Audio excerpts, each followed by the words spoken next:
Bonsoir à tous. Alors, un dimanche autrement. Tout d'abord, pourquoi un dimanche autrement? Après tout, effectivement, pourquoi ne pas tout simplement organiser une messe comme on a toujours fait? Eh bien, je pense que justement la réponse est là. Pourquoi organiser un dimanche autrement? Parce que justement la messe, comme on a toujours fait, eh bien, il faut bien se rendre à l'évidence. Pour des personnes qui n'ont jamais entendu parler de Jésus, c'est un langage inaudible pour beaucoup de choses. Et donc voilà, l'idée est là. Pourquoi un dimanche autrement? Pour essayer de rejoindre des personnes qu'on n'a pas l'habitude de voir ou d'accueillir dans nos églises. Donc ça, c'est le premier point.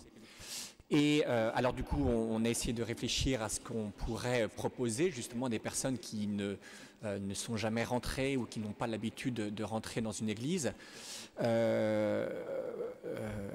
Pour ce qui est de la formule, il y a certainement des choses qui sont du coup à améliorer parce que c'était une première expérience et donc il y a certainement on va découvrir. Mais ce que je retiendrai de cette première expérience de dimanche dernier, c'était le 14 novembre, comme l'a dit Thierry, c'est justement déjà pour nous. Pour nous, c'est hyper intéressant, hyper formateur. Pourquoi? Parce que ça nous met dans une dynamique justement d'ouverture, d'accueil. Quand on prépare un dimanche autrement, eh ben, on essaye d'être plus attentif à ces personnes qu'on n'a pas l'habitude d'accueillir dans nos églises. Et donc, ça commence par au café d'accueil, au lieu d'aller voir mes copains, eh bien tiens, je vais essayer d'être plus attentif à une personne que je ne connais pas, aller la saluer, bonjour, comment vous appelez, est-ce que vous habitez le quartier, etc. Ensuite, après le dimanche autrement, il y avait un déjeuner qui était proposé. Un dimanche normal, même chose, je serais peut-être allé voir mes copains. Et ben là, même chose, tiens, quelle est la personne que je ne connais pas, qu'on a peut-être moins l'habitude de voir dans nos églises, et je vais essayer d'aller me mettre à sa table pour discuter avec elle. Voilà, donc des attitudes qui ne sont pas forcément naturelles pour nous. Donc je crois que c'est vraiment l'un des premiers fruits, c'est qu'effectivement nous, ça nous met en mouvement, dans une posture d'accueil. Et puis je rebondis également sur ce que vient de dire Gaël, dans une posture d'écoute, voilà, se mettre à l'écoute, parce qu'effectivement, je crois que c'est quelque chose qu'on a beaucoup ressenti pendant cette parole, pendant cette semaine missionnaire. Les gens ont besoin de parler, et donc on peut imaginer que être en mission, eh bien, c'est annoncer l'Évangile. Oui, c'est sûr, mais ça passe pas forcément que par des mots. Au contraire, on s'est vraiment rendu compte pendant cette semaine missionnaire que ça passe beaucoup par les oreilles. Être capable vraiment voilà, d'écouter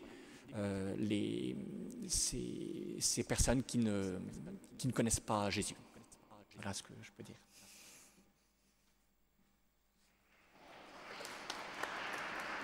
Peut-être qu'on peut juste regarder un petit film sur ces dimanches autrement.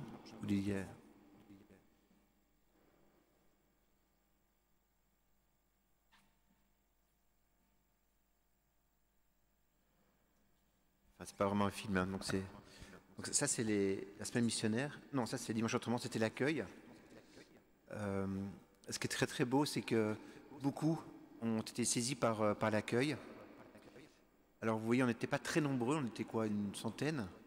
Et il y avait les préparations mariage, les préparations baptême, les catéchumènes, il y avait peu, mais c'était un peu adressé pour eux. Et puis on a, comme le thème c'était la gratitude, un thème qu'on va reprendre bientôt pour le temps de l'Avent. Et on avait proposé aussi de pouvoir mettre sur... Il y a des démarches à la fin. Merci, on cherche une église comme celle-ci, donc on l'a trouvée, merci. Voilà, c'était l'occasion pour chacun de montrer, de dire au Seigneur une gratitude. Puis les enfants aussi étaient pris en charge. Et après, il y avait un grand repas, avec un repas partagé, et puis des bonnes frites à partager. Voilà, les dimanches autrement, ce nouveau concept pour nous tous.